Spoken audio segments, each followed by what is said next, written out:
I never imagined my own son would look me in the eyes and call me a parasite.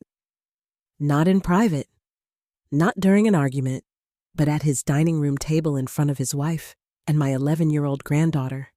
After everything I had sacrificed to raise Ethan alone after his father died, that single word shattered something deep inside me. I left their house, fighting back tears, convinced I had just experienced the worst moment of my life.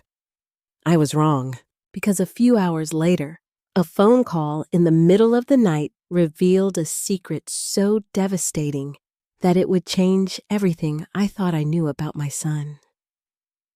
Ethan wasn't just hiding problems. He was hiding a mountain of debt that was about to bury our entire family.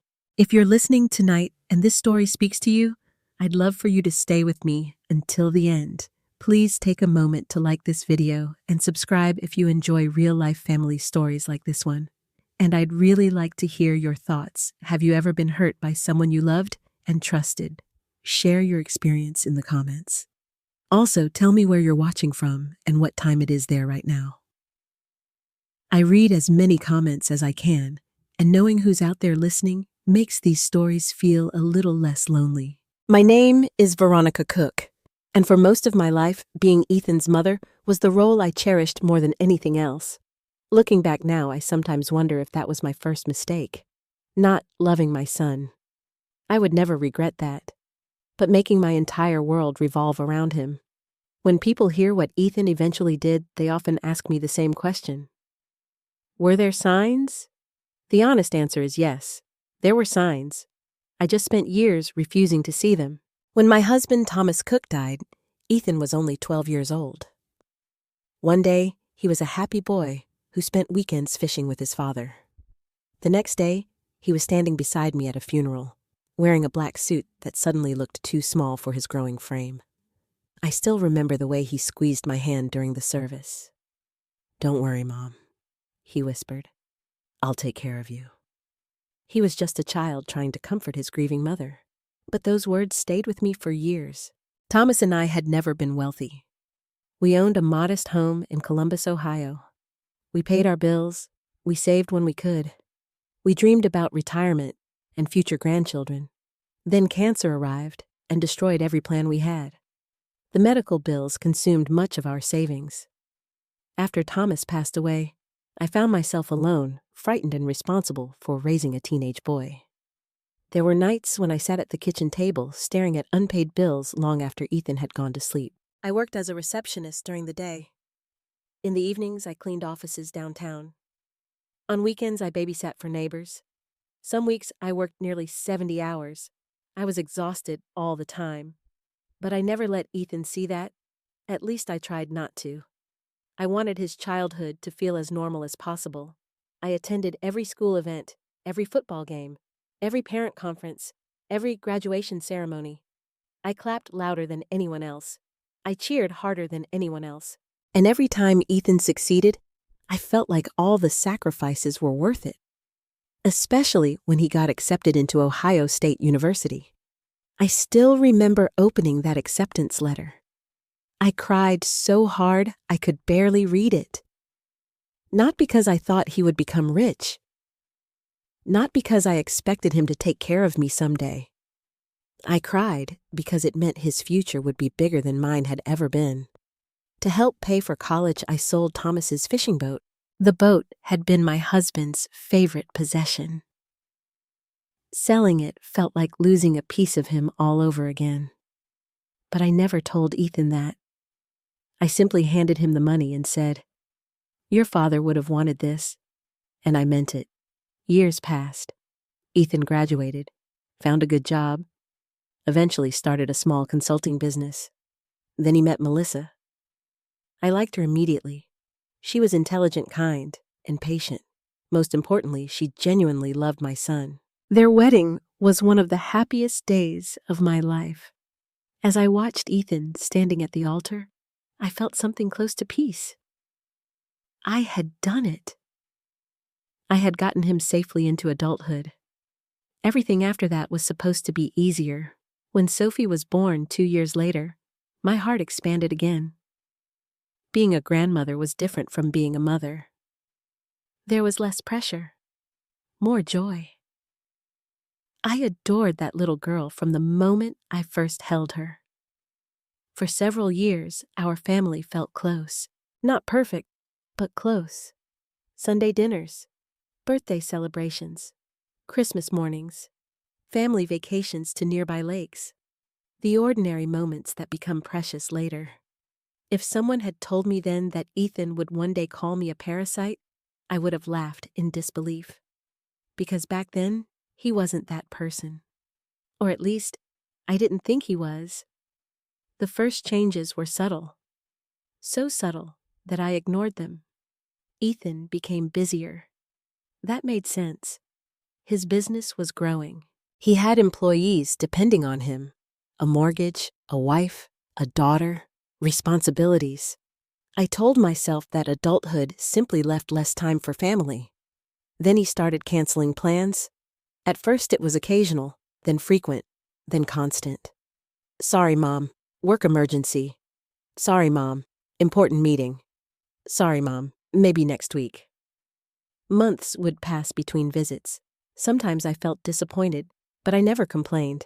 I remembered how hard Thomas and I had worked. I knew life could become overwhelming. Then came the financial comments. Little remarks. Nothing dramatic. Just enough to leave me uncomfortable. One afternoon, Ethan came by to help fix a leaking faucet. As we worked, he looked around my house. You know, Mom, maintaining a property like this isn't cheap, I laughed. I've managed so far. He smiled, but it wasn't his usual smile. It seemed forced. Yeah, but eventually you'll need help. At the time, I assumed he was concerned about my age. I thanked him for caring. Now I realize that wasn't what he was thinking about at all. A few months later, he asked unusual questions. How much was my house worth? Did I still have savings? Had I updated my will? Did I have life insurance? Again, I didn't think much of it. Children ask questions when parents get older. At least that's what I told myself. Then there was Melissa. The first time I noticed something wrong, it wasn't Ethan. It was her. During Thanksgiving dinner, I found her standing alone in the kitchen. She looked exhausted, the kind of exhaustion that sleep can't fix.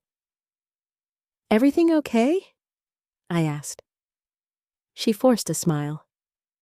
Just tired. But her eyes immediately moved toward Ethan, almost as if she was checking whether he could hear us. That moment stayed with me, not because of what she said, because of what she didn't say. After that, I began noticing more. Arguments that stopped when I entered a room. Tension behind smiles. Anxiety hidden beneath normal conversations. Sophie became quieter too. Less energetic, less carefree. Something was happening inside their home. I could feel it, but every time I asked, Ethan brushed it aside. Everything's fine, Mom. Those words became his favorite answer. Everything's fine. Everything's fine. Everything's fine. The more he repeated it, the less I believed him. Then one afternoon, about 6 months before that terrible dinner, Ethan unexpectedly asked if I had ever considered downsizing. I remember laughing. Why are you trying to get rid of me? He laughed too, but there was something strange in his eyes, something calculating, something desperate. No, Mom. Just thinking ahead. Thinking ahead? At the time, those words sounded harmless. Now I know they weren't. Because while I was remembering the little boy who promised to take care of me after his father died, my son was already carrying secrets so dangerous they threatened to destroy everything our family had built.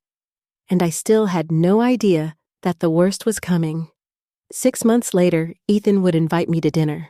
A dinner that would change all our lives forever. 6 months later, Ethan called me on a Tuesday afternoon. At first, I almost didn't answer. Not because I was upset with him. I simply assumed he was busy, and when Ethan called these days, it usually meant he needed something quick, a recipe, a recommendation, or information about an old family document. But something made me pick up. Hi, sweetheart. His voice sounded strangely cheerful. Hey, Mom. For a moment, he sounded like the son I remembered. The son who used to call just to talk. The son who once couldn't wait to tell me every little detail about his life. "How are you?" he asked. I smiled. "I'm good. How about you?" "Good. Really good." The answer came too quickly. I noticed it immediately. Still, I ignored the feeling. Mothers become experts at ignoring uncomfortable feelings. We call it optimism. Sometimes it's denial. "Melissa and Sophie are doing great too," he added. "That's wonderful." Then came a brief silence. Ethan." "Yeah." "What's going on?" He laughed softly. "What do you mean? You never call in the middle of the workday just to ask how I am." Another pause. Then he said something that instantly warmed my heart. "Mom, how would you feel about coming over for dinner this Friday?" I nearly dropped the phone. It had been months since he'd invited me over without a holiday or special occasion. "Really?" "Yeah. I'd love that." "Great." His enthusiasm sounded forced. I noticed it, then ignored it. Again. "Is there a special occasion?" I asked. "No." Another pause. "There's just something we need to talk about." The words immediately changed the mood. Something we need to talk about. I repeated them silently. "What kind of something?" "Oh, nothing bad." The speed of his response made me suspicious. "It's just family stuff." Family stuff. Not exactly reassuring. Still, I told myself not to overthink it. Maybe they were planning a move. Maybe Melissa was pregnant. Maybe they wanted advice about Sophie. There were dozens of possibilities. I chose the positive ones. After we hung up, I found myself smiling for the first time in days. Maybe things were finally getting better.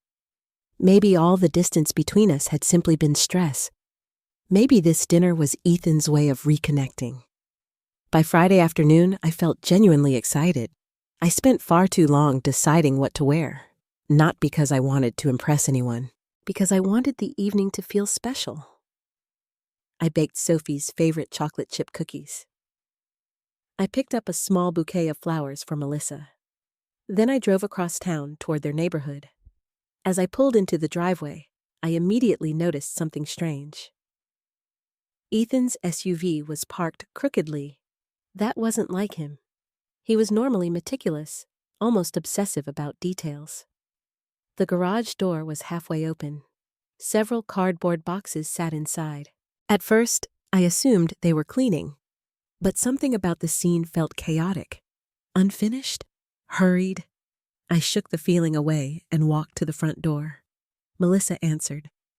The moment she saw me, she forced a smile. Forced, not natural, not relaxed. Forced. "Hi, Veronica." I hugged her. She hugged me back, but there was tension in her body, the kind people carry when they've been worried for too long. "You look tired," I said gently. She laughed. "Long week." That answer sounded familiar. Too familiar. Everyone in that house seemed to be having long weeks lately. As I stepped inside, I noticed Sophie sitting on the couch. Usually she would run to greet me. Tonight, she barely looked up from her book. "Hi, Grandma." Her smile was small, careful. Something was definitely wrong. Then Ethan appeared. For a moment, my heart lifted. He looked happy to see me, genuinely happy. He hugged me tightly, maybe too tightly. "Glad you came, Mom." Of course I came. He released me and immediately checked his phone. The movement was quick, automatic, compulsive. The screen lit up. His face changed. Then he locked the phone and slipped it into his pocket. All within 2 seconds. I pretended not to notice. Dinner preparations continued. Melissa worked quietly in the kitchen. Ethan wandered in and out of the room. Sophie remained unusually silent. The entire house felt tense, like a stage before a performance. Everyone waiting for something, no one saying what it was. At one point, I joined Melissa in the kitchen while Ethan stepped outside to take a call. "Can I help with anything?" I asked. She shook her head. "I've got it." Then she glanced toward the backyard, toward Ethan, toward the glass door, and something flashed across her face. Fear. It vanished almost immediately, but I saw it. "What is it?" I asked softly. "What is what?" "Melissa." She looked down at the cutting board, then back up. For a second, I thought she might tell me something. Anything. Instead, she smiled. "I'm fine." Fine. Another lie. Everyone was fine. Everyone except nobody seemed fine.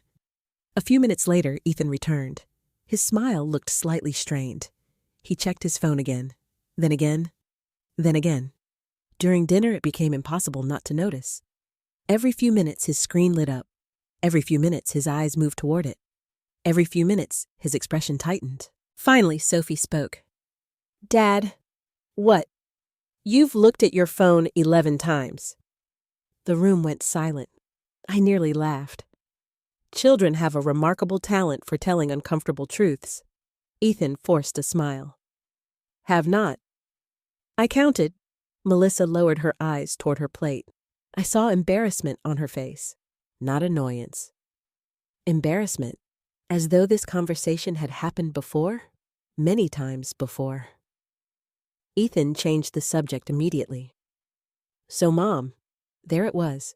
The reason for the invitation, the reason for the dinner, the reason everyone seemed nervous. I put down my fork. "Yes." He leaned back in his chair. For a brief moment, he seemed unsure, like someone standing at the edge of a cliff, trying to convince himself to jump. "I wanted to talk about the future." The future. The phrase sounded harmless, yet something about the way he said it made my stomach tighten. "What about it?" "You've lived alone for a long time." I nodded. "Yes." "And you're getting older." Melissa closed her eyes. Only for a second, but I noticed.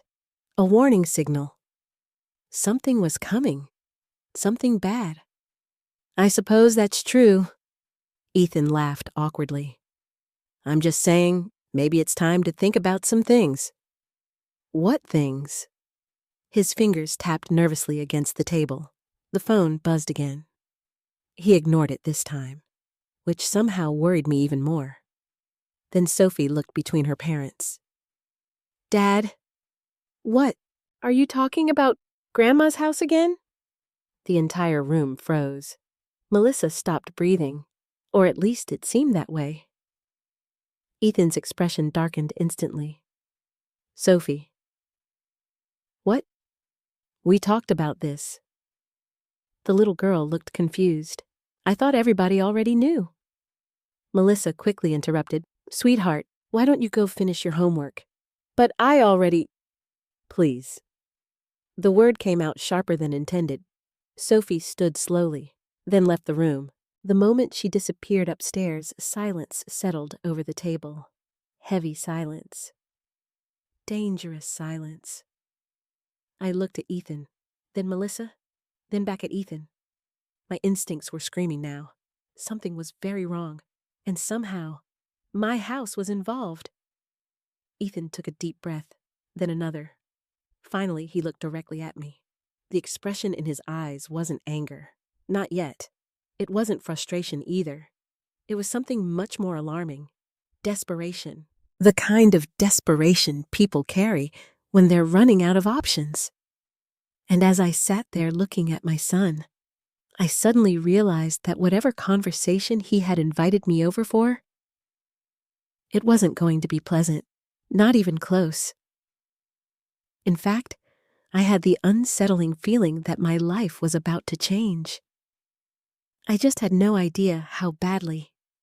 For a few seconds after Ethan mentioned my house, nobody spoke.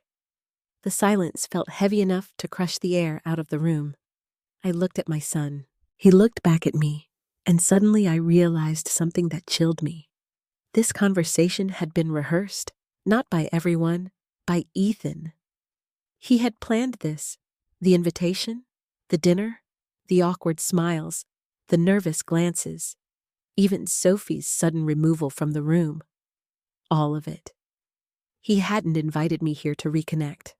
He had invited me because he wanted something. Something important. Something expensive. Ethan, I said quietly, what does my house have to do with this? His jaw tightened. For a moment, he seemed unsure how to begin. Then he leaned forward. Mom, I think it's time we have an honest conversation. The words sounded reasonable, almost caring. But something underneath them felt cold. What kind of conversation? About your future. I folded my hands together. My future seems to be a popular topic tonight. Melissa stared down at her plate. She hadn't touched most of her food. That alone told me more than words ever could. Ethan? I said carefully. Just tell me what you're trying to say. He inhaled deeply. Then he did something strange. He glanced around the room, at the walls, the furniture, the family photos, almost as if he were calculating something. Then he looked back at me. You're 68 years old. I blinked. Last time I checked. I'm serious. So am I. His patience seemed to crack slightly. You live alone. Yes. That house is too much for one person. I felt my stomach tighten. Here we go. Maybe. The property taxes keep going up. True. The maintenance costs money. Also true. His eyes brightened, as though he thought I was agreeing with him. So you understand? Understand what? That it makes no sense for you to keep living there. The room became very quiet. I turned toward Melissa. She still wouldn't look at me. That hurt more than I expected, because whatever was happening, she knew, and she had known for some time. I looked back at Ethan. Are you suggesting I move? I'm suggesting you be practical. Practical. The word landed badly. I had spent decades being practical. Practical meant working double shifts after Thomas died. Practical meant selling my husband's fishing boat. Practical meant eating canned soup so Ethan could have new school clothes. Practical wasn't a lesson my son needed to teach me. I like my house, I said. You don't need a house that size. I've lived there for 37 years. Exactly. The frustration in his voice surprised me. Mom, you're being emotional. I nearly laughed. Being emotional about the home where I raised my child? The home where my husband and I built our life together? The home that held every memory I treasured? Of course, I was emotional. I'm allowed to be emotional about my own home. Ethan rubbed his forehead. His phone buzzed again. This time, he grabbed it immediately. He read the screen, and all the color drained from his face. Not irritation, not annoyance, fear, pure fear. He quickly locked the phone, but I had seen enough. Whoever kept messaging him wasn't discussing weekend plans. Something serious was happening, something bad. Everything okay? I asked. Fine. The answer came instantly. Too instantly. The same lie he'd been telling for months. Everything's fine. Melissa actually flinched when he said it. That tiny reaction didn't escape me. Then Ethan stood and walked toward the kitchen. I'll be right back. A moment later, we heard the back door open. He had gone outside. The second he disappeared, I turned toward Melissa. What's going on? Her eyes widened. Veronica? No. My voice surprised even me. It sounded stronger than I felt. What is happening? Melissa looked toward the backyard, toward where Ethan stood, then back at me. For a moment, I thought she might finally tell the truth. Instead, she whispered something heartbreaking. I don't know how to help him anymore. My chest tightened. Help him, not help us. Help him. Whatever this was, it centered around Ethan. Before I could ask another question, the back door opened. Ethan returned. His face looked harder now, as if whatever message he'd received had pushed him closer to the edge. He sat down heavily, then looked directly at me. "Mom, let's be realistic." I hated that tone immediately. The tone adults use when they're trying to convince someone they're being unreasonable. "I am being realistic." "No?" He shook his head. "You're holding on to a house because of memories." I stared at him. "That's part of what homes are. You could sell it." "There it is." The words slipped out before I could stop them. His expression darkened. "There what is?" "The real reason you invited me." For the first time all evening, neither of us pretended. Neither of us smiled. Neither of us hid behind polite conversation. "You want me to sell my house?" His silence was answer enough. I felt something sinking inside me. A deep disappointment. Not because he asked, because he lied to get me here. "Ethan," my voice softened. "If you needed financial advice, you could have just asked." "You don't understand?" "Then explain." "Fool. You have hundreds of thousands of dollars tied up in that property." The words hit me like a slap. Not because they were wrong, because of how he said them. Not as a son, as someone evaluating an asset, a resource, a solution. That house isn't an investment account. It could solve a lot of problems. There it was again. Problems. The word kept appearing, yet he refused to explain them. "What problems?" He looked away. "Just financial pressure." "How much pressure?" "That's not the point." "It absolutely is." His fingers clenched into fists. "Mom!" "No," I interrupted him. "You've spent the entire evening talking around something." I leaned forward. "What is happening?" For a second, I saw genuine panic flash across his face. Then anger quickly replaced it. Defensive anger. Dangerous anger. The kind people use when they feel trapped. "I work myself to death." The statement came out of nowhere. "I provide for my family." I blinked. "What does that have to do with—" "I pay bills." His voice grew louder. "I carry all the responsibility." Melissa lowered her head. I noticed tears forming in her eyes. Something inside me began screaming that this conversation was heading somewhere terrible. "Ethan, I sacrifice everything." "Ethan, and meanwhile, you sit in that big house all by yourself." The room froze. Every instinct told me to leave, to stand up, to walk out. But I couldn't. Not yet. Because I still didn't understand. "What are you saying?" His eyes locked onto mine. Hard. Cold. Almost unrecognizable. Then the words came. The words that would replay in my mind for months afterward. The words that shattered something inside me. "I'm saying that everybody else has to struggle while you just take." My heart stopped. Take what I stared at him. Certain I had misunderstood. But Ethan wasn't finished. Not even close. Years of fear, stress, pressure, and hidden secrets were exploding out of him. And somehow, I had become the target. The next words that left my son's mouth would change our relationship forever. "I'm saying that everybody else has to struggle while you just take." The words echoed through the dining room. For a moment, I honestly thought I had misheard him. "Take?" I stared at my son, the boy I had raised, the boy I had sacrificed everything for, the boy whose future had always mattered more to me than my own comfort. "Take what?" I asked quietly. Ethan laughed. It wasn't a pleasant laugh. It was bitter, sharp. The laugh of someone carrying years of resentment. "Come on, Mom." "No." I shook my head. "Tell me." His eyes hardened. "You sit on a valuable asset while the rest of us work ourselves into the ground."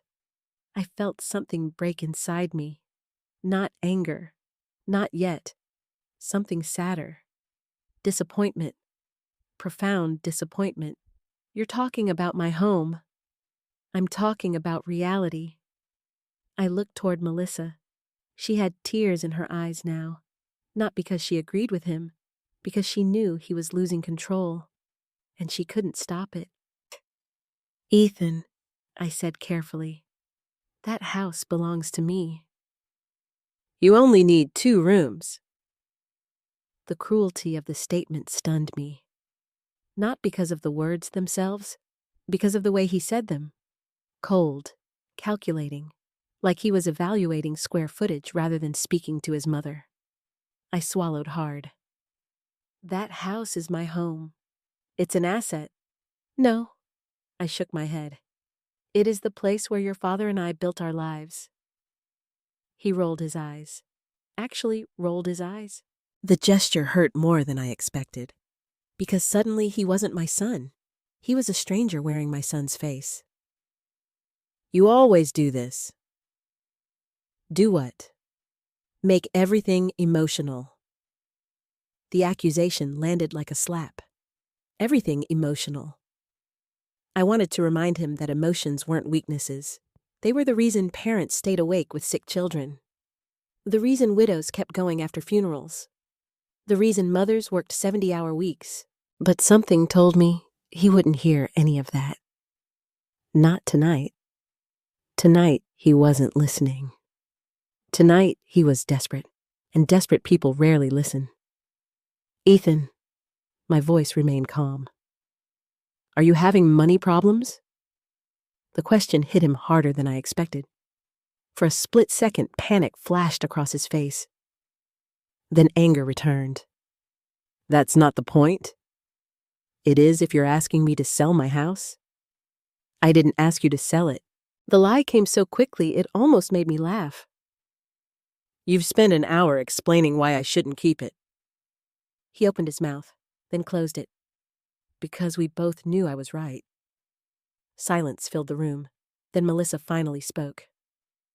Ethan. Her voice trembled. Maybe we should stop. No. His answer was immediate. We need to talk about this. The way he said we bothered me, because this wasn't about us. This was about him, and everyone in the room knew it. Hey, Ethan, Melissa whispered. Please. He ignored her. Then he turned back to me. Do you know how much pressure I'm under? The question surprised me, because beneath the anger, I heard something else. Fear. Raw fear. I had heard it before, years ago, when he was a little boy afraid of failing a math test, when he was a teenager worried about college applications, when Thomas died and he thought our world was ending. Fear always sounded the same. No matter how old you were. Tell me, I said softly. For a moment, I thought he might. For a moment, I thought the truth was finally coming. Instead, he stood abruptly. His chair scraped across the floor. I work non-stop. Nobody responded. I sacrifice everything. Still, nobody responded. I've carried this family for years. Melissa closed her eyes, and that's when I knew. Whatever burden Ethan was carrying, Melissa had heard this speech before, many times. The speech wasn't for us. It was for himself. He was trying to justify something, trying to convince himself he wasn't responsible, trying to build a case where he was the victim. I suddenly remembered something Thomas once told me, years ago. People usually get loudest when they're hiding the truth. At the time, he had been talking about a dishonest coworker, but the memory came back now with startling clarity. Because Ethan wasn't acting like a man telling the truth. He was acting like a man trying to bury it. The phone buzzed again. This time it buzzed repeatedly. 3 times. 4, 5. His face lost all color. He grabbed the device immediately, then walked into the hallway. A few seconds later, we heard him speaking, quietly, urgently, almost pleading. I couldn't hear the words, but I could hear the panic. The moment he disappeared, Melissa began crying. Not loudly, quietly, exhaustedly. The kind of crying that comes after months of holding everything inside. I moved beside her. "Melissa!" She wiped her eyes. "I'm sorry." "For what?" She laughed bitterly. "For all of this." I waited. She looked toward the hallway, toward where Ethan was speaking. Then she whispered something that made my blood run cold. "You have no idea how bad things are." Every muscle in my body tightened. "What does that mean?" Her eyes filled again. "He won't tell the truth." "What truth?" She opened her mouth, then stopped. Fear flashed across her face. Not fear of me, fear of Ethan. Or perhaps fear of what would happen if she spoke. Before she could answer, footsteps approached. Ethan returned, and the moment he entered the room, Melissa fell silent. That told me everything. Not the details, but enough. Enough to know that this wasn't about property taxes, or downsizing, or retirement planning. This was something much bigger, something serious, something dangerous. Dinner ended shortly afterward. Nobody touched dessert. Nobody wanted coffee. The atmosphere had become unbearable. As I gathered my purse, Sophie appeared at the top of the stairs. She looked worried. Children always know more than adults realize. "Bye, Grandma." I hugged her tightly. "I love you." "I love you too." She hesitated, then whispered something strange. "Be careful." I pulled back. "What?" But Ethan suddenly appeared behind her, and the moment vanished. A few minutes later, I was driving home through the dark Ohio night, alone, confused, heartbroken. The entire conversation replayed inside my head. The house, the pressure, the desperation, the accusations, the bitterness. None of it made sense. Not completely. Yet one thing was becoming obvious. Ethan needed money. A lot of money. And somehow he had convinced himself that I was standing between him and whatever solution he desperately wanted. By the time I reached home, I felt emotionally exhausted. I changed into pajamas, made a cup of tea, sat in the living room, and stared at the photographs covering the mantel. Thomas, young Ethan, family vacations, birthday parties, graduations, happy memories from a life that suddenly felt very far away. Around midnight, I finally went to bed. Sleep came slowly. When it finally arrived, it lasted less than an hour. At exactly 1:07 a.m., my phone rang. The sound jolted me awake. My heart immediately started pounding. Nobody calls at 1 in the morning with good news. I grabbed my glasses and checked the screen. Unknown number. For a moment, I considered ignoring it. Then the phone rang again, and again. Something felt wrong, very wrong, so I answered. "Hello." There was a brief pause. Then a man's voice spoke. "Is this Veronica Cook?" "Yes." The pause that followed felt ominous.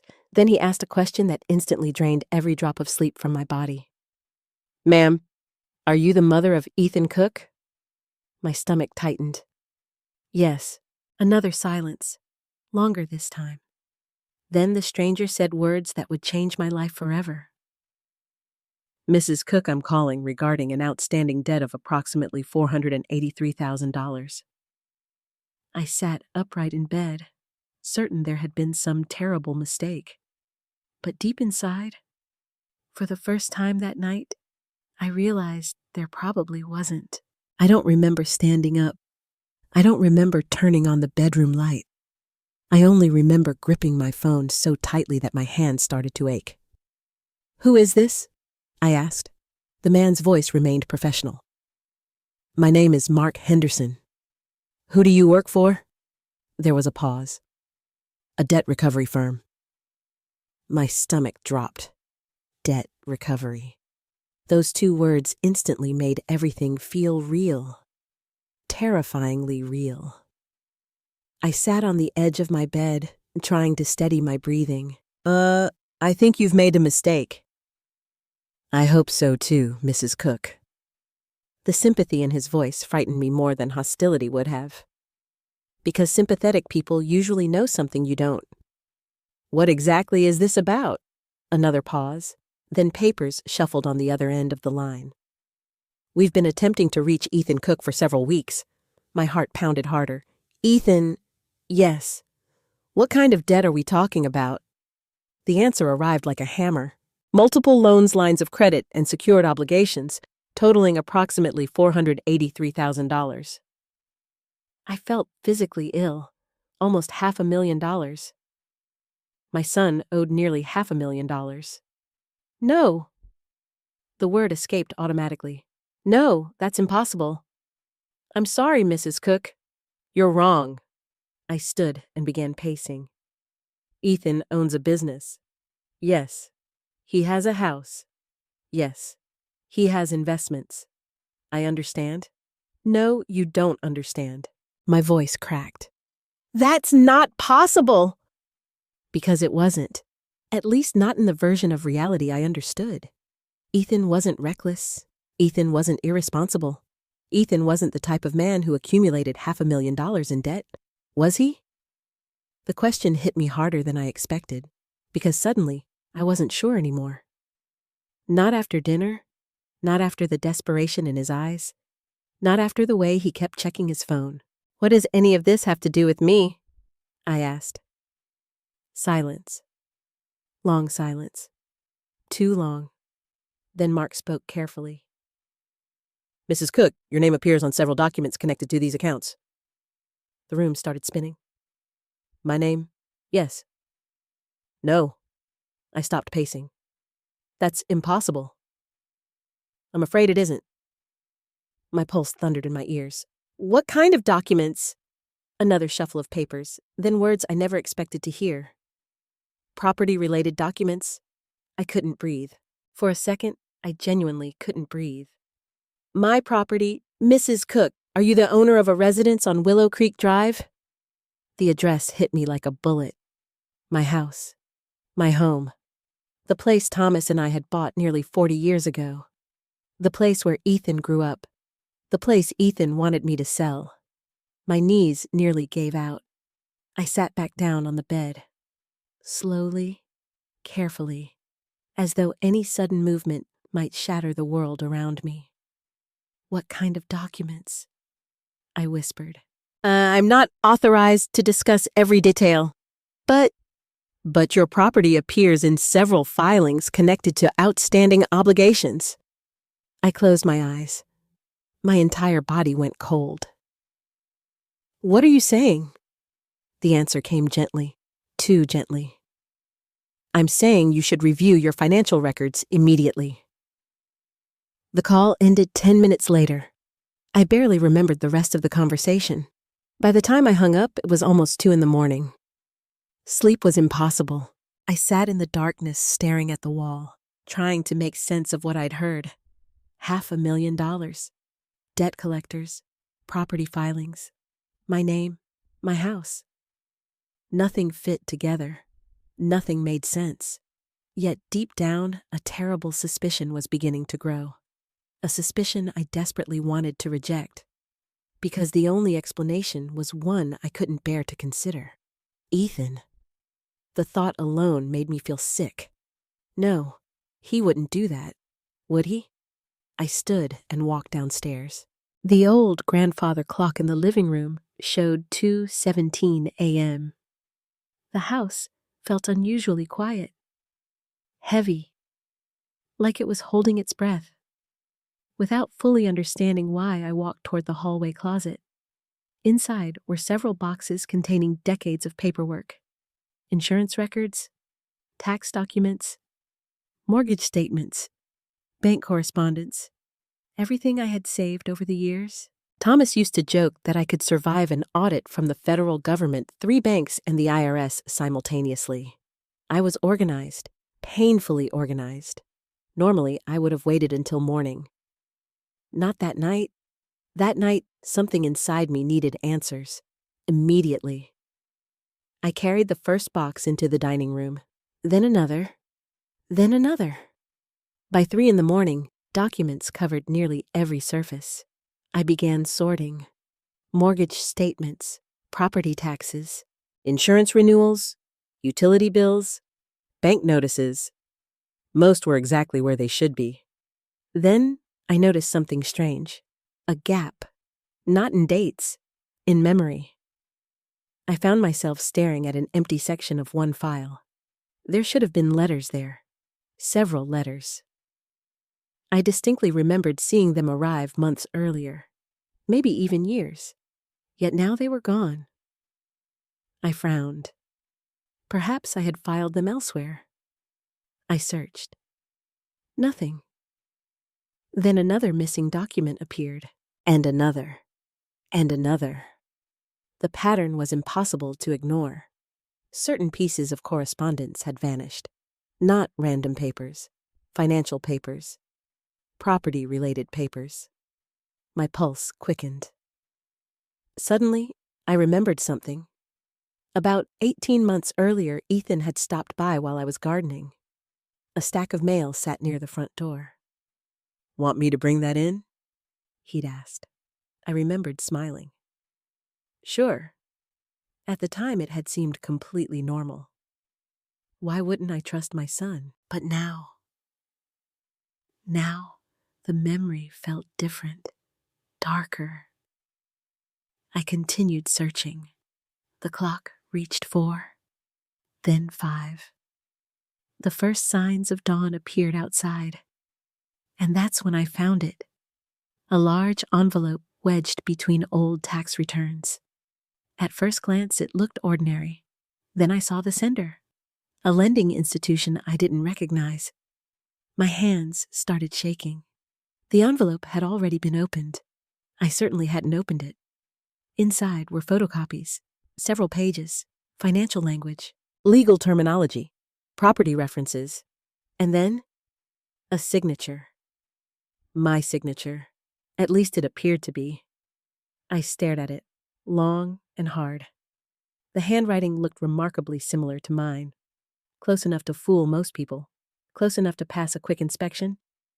But it wasn't mine. I knew every curve of my own signature.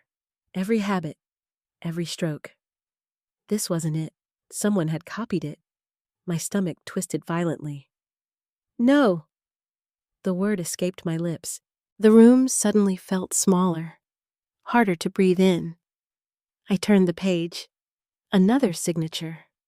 Again. Not mine. The next page contained something even worse. A reference to a secondary secured loan. Collateral listed. Property listed. Address listed. My address. Willow Creek Drive. My vision blurred. I grabbed the edge of the table to steady myself, because I finally understood why Ethan wanted me to sell the house.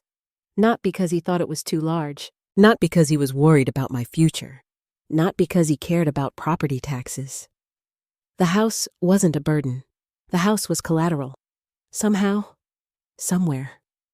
In ways I still didn't fully understand. My house had become entangled in Ethan's financial disaster. The realization hit me like a freight train. I thought back to dinner. The desperation. The panic. The accusations. The demand that I sell. Suddenly, everything looked different. Every word. Every glance. Every lie. I sank into a chair and stared at the documents. Sunlight slowly filled the room. Morning had arrived, but I felt as though I had entered a nightmare. For 68 years, I had believed one thing above almost everything else: that my son would never intentionally hurt me. Now, for the first time in my life, I wasn't sure. And that uncertainty hurt more than any debt ever could. Yet as devastating as these discoveries were, the worst part was still coming. Because before the day was over, I would learn that Ethan's secrets extended far beyond money, and someone much closer to him had been living with those secrets for years. By 7:30 that morning, I had already been awake for nearly 24 hours. The dining room table was buried beneath documents. Coffee sat untouched beside me. The sun was shining through the windows. Yet I felt as though I were trapped in darkness. Every time I looked at the papers, I saw the same thing. My address, questionable signatures, references to loans I had never approved, and Ethan's shadow hanging over all of it. I wanted answers, not guesses, not assumptions, answers. I considered calling Ethan immediately. Part of me desperately wanted to. I wanted to hear him explain everything. I wanted him to tell me there was some misunderstanding, some clerical error, some absurd mistake. But another part of me knew better. The same part that had watched him panic over his phone during dinner. The same part that had heard him call me a burden. If I confronted him now, he would lie. Maybe not because he was evil, maybe because he was terrified. Terrified people lie. I had learned that much already. So instead of calling Ethan, I called someone else. Melissa. My finger hovered over her name for several seconds. Then I pressed dial. She answered almost immediately, which told me something. She wasn't sleeping much either. Veronica? Her voice sounded exhausted. Hi, Melissa. A pause. Is everything okay? No, nothing was okay. But I didn't say that. I was wondering if we could meet. Silence, then a long exhale. When? As soon as possible. Another pause. Okay. No hesitation, no excuses, no delays. Just okay. That response told me even more. An hour later, we met at a small coffee shop across town. A quiet place neither Ethan nor his friends ever visited. Melissa arrived looking worse than she had the night before. Dark circles beneath her eyes, shoulders slumped. The expression of someone carrying a weight that never disappeared. For a moment, neither of us spoke. Then she looked directly at me and said something unexpected. I'm sorry. The words came out broken, almost whispered. I stared at her. For what? Her eyes filled immediately. For not telling you sooner. A chill ran through me. Not telling me sooner. The phrase confirmed everything. She knew. She had known. Maybe not everything. But enough. I folded my hands together. Melissa. My voice remained calm, at least on the surface. I need the truth. Her eyes dropped to the table. For several seconds, she simply stared at her coffee. Then she nodded. Slowly, like someone accepting a difficult reality. I know. And then she began talking. At first, the story came out in pieces, small fragments, broken memories, half-finished sentences, but eventually a picture began forming. A very ugly picture. It had started nearly 4 years earlier. Ethan's consulting business hit a rough period. Several major clients left. Revenue dropped. Expenses didn't. At first, the problem wasn't catastrophic. Many businesses experienced setbacks. The issue wasn't the setback. The issue was Ethan's reaction to it. He couldn't accept failure, Melissa said quietly. I frowned. What do you mean? He thought one bad year would destroy everything. She looked out the window. He became obsessed with fixing it immediately. I listened carefully, because for the first time, someone was finally explaining what had happened. According to Melissa, Ethan began making increasingly risky decisions. Aggressive investments, speculative business ventures, high-interest loans, promises of quick profits. At first, some of them actually worked, which made things worse. Success encouraged bigger risks. Bigger risks led to bigger losses. Then Ethan started borrowing, not because he needed money immediately, because he believed every new investment would recover the previous loss. The classic trap. One more deal, one more opportunity, one more chance, until eventually the hole became too deep. How bad is it? I asked. Melissa laughed bitterly. How bad do you think it is? I didn't answer, because I already knew part of the answer. $483,000. The number still echoed in my mind. She saw my expression, then her eyes widened. What? I hesitated, then told her about the phone call. Every word, every detail, every terrifying revelation. As I spoke, the color drained from her face. By the time I finished, she looked physically sick.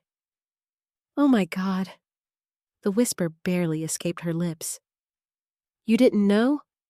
She shook her head. No. The answer sounded genuine, and that surprised me. Because until that moment, I wasn't sure whether Melissa was another victim or a willing participant. Now I knew. She was drowning too. Melissa, I leaned forward. How much do you know? Tears appeared instantly. Not enough. The answer broke my heart. Because it sounded true. She wiped her eyes, then continued. Over the past 2 years, Ethan had become increasingly secretive. Passwords changed, accounts hidden, credit cards opened without discussion, bills intercepted before she could see them, financial statements disappearing. The more questions she asked, the angrier Ethan became. He always had an explanation. What kind of explanation? She laughed again, this time without humor. Temporary problems. The phrase sounded familiar, painfully familiar. Everything's fine. Temporary problems. Just stress. The same lies repeated over and over. He kept saying everything would be okay. I stared into my coffee. He told me that too. Melissa nodded sadly. Because he needed us to believe it. The conversation continued for nearly an hour, and every minute revealed something worse. Additional loans, hidden debts, missed payments, threatening phone calls, collection notices. The entire situation felt like a slow-motion disaster. Then Melissa said something that changed everything, something that explained why Ethan had invited me to dinner. He wants your house. The words landed like a stone. Not because they were surprising anymore, because hearing them out loud made them real. I closed my eyes briefly. When did he start talking about it? Almost a year ago. A year. The realization hurt. For an entire year, my son had been looking at my home as a solution to his problems. Not as the place where he grew up. Not as the place where his father lived. Not as the place filled with family memories. A solution. A financial asset. A lifeline. He thinks selling it could save him. I opened my eyes. And what do you think? Melissa didn't answer immediately. Instead, she looked down, then whispered something I never expected. I don't think it would be enough. The room suddenly felt colder. What? Her eyes met mine, filled with fear. Real fear. The debts are bigger than he admits.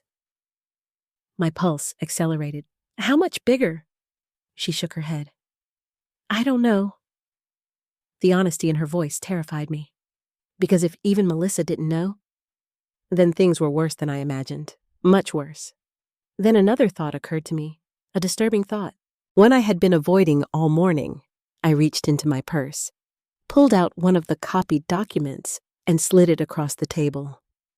Melissa looked down. Her eyes widened immediately. Where did you get this? That's not important.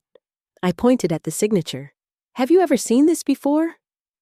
She stared at it for several seconds, then looked up at me, and the expression on her face told me everything before she even spoke. Oh, God. Melissa. Her voice trembled. I think I've seen papers like this. My heart nearly stopped. What papers? The answer came slowly, painfully, like she wished she could take it back.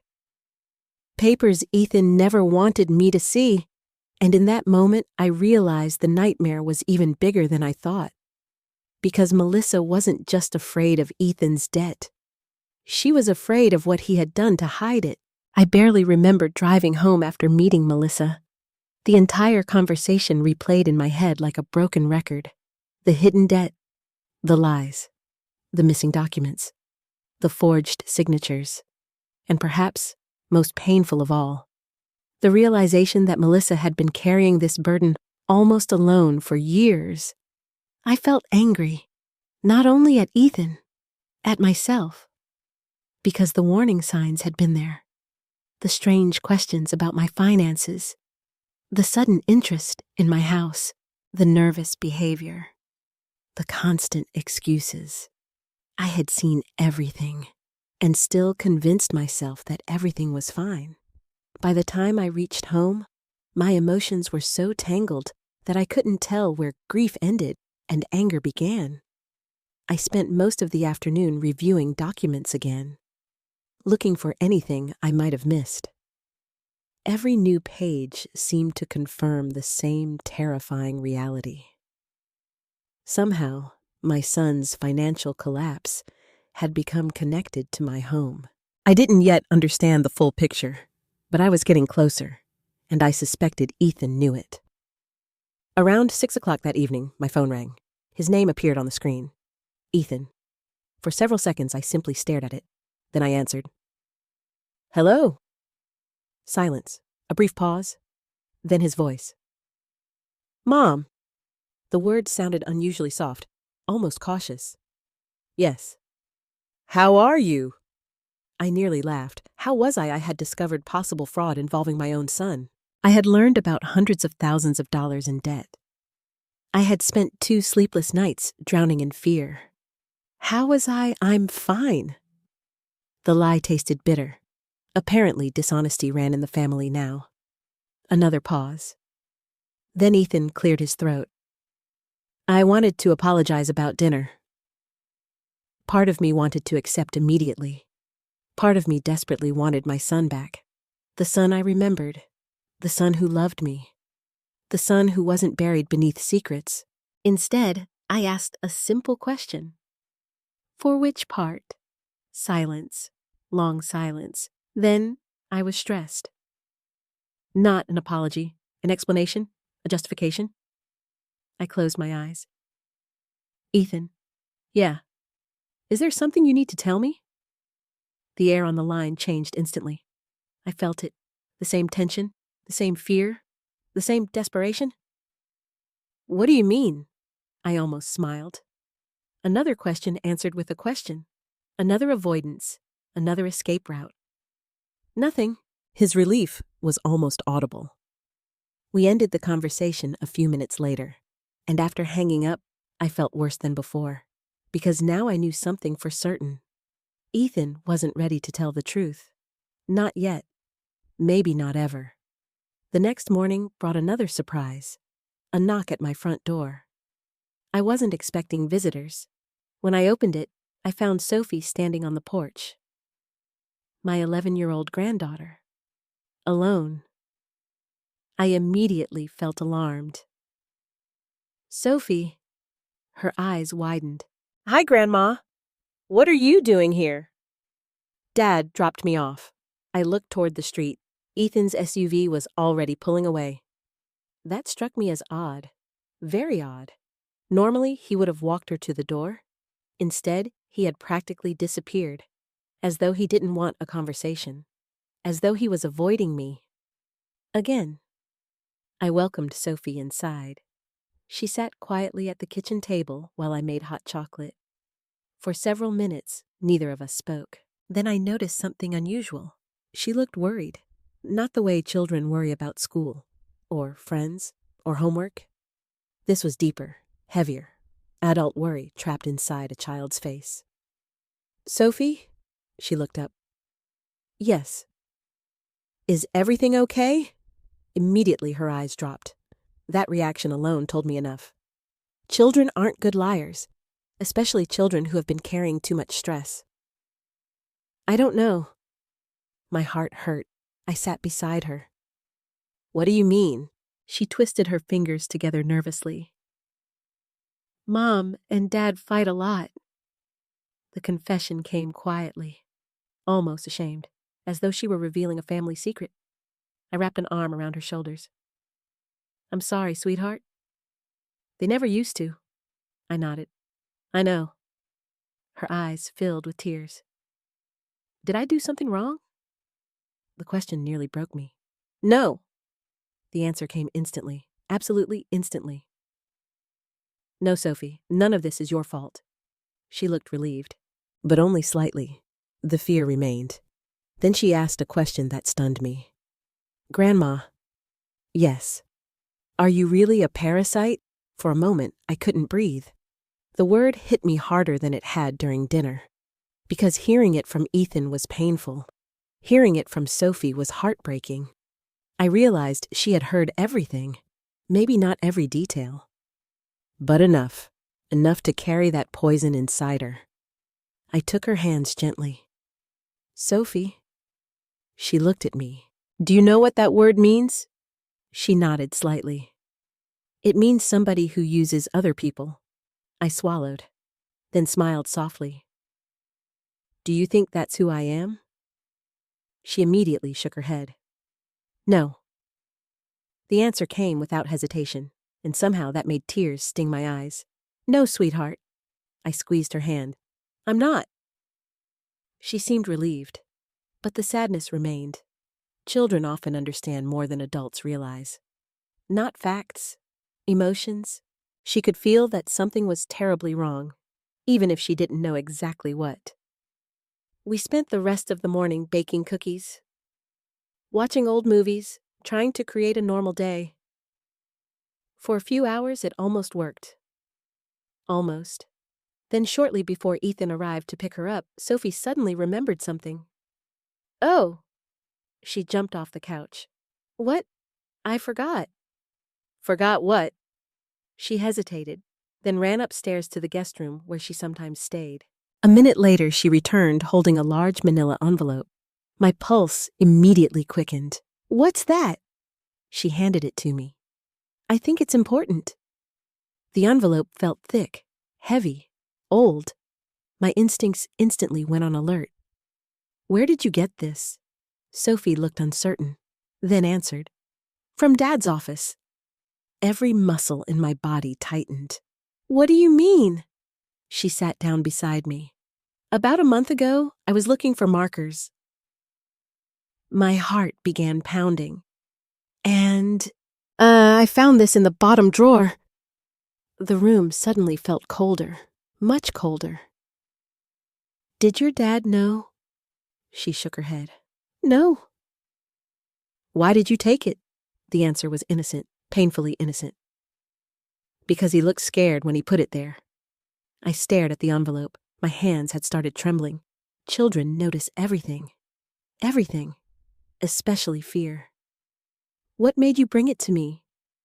Sophie's face became serious. More serious than an 11-year-old should ever look. Then she whispered something that sent a chill down my spine. Because I think Dad doesn't want anyone to see it. The room fell silent.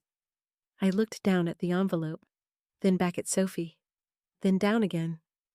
For several seconds, nobody moved. Somewhere deep inside me, I already knew. This wasn't going to contain good news. This wasn't going to solve anything. This was another piece of the nightmare, another hidden truth, another secret Ethan had buried.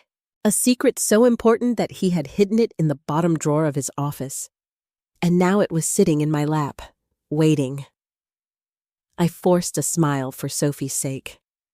But inside, dread was building, growing, spreading.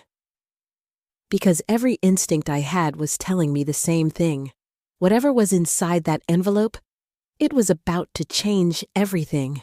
For several minutes after Sophie left, I simply sat there staring at the envelope. The house was quiet. Too quiet. The kind of silence that seems to press against your ears. I could hear the ticking of the kitchen clock, the hum of the refrigerator, my own heartbeat, nothing else.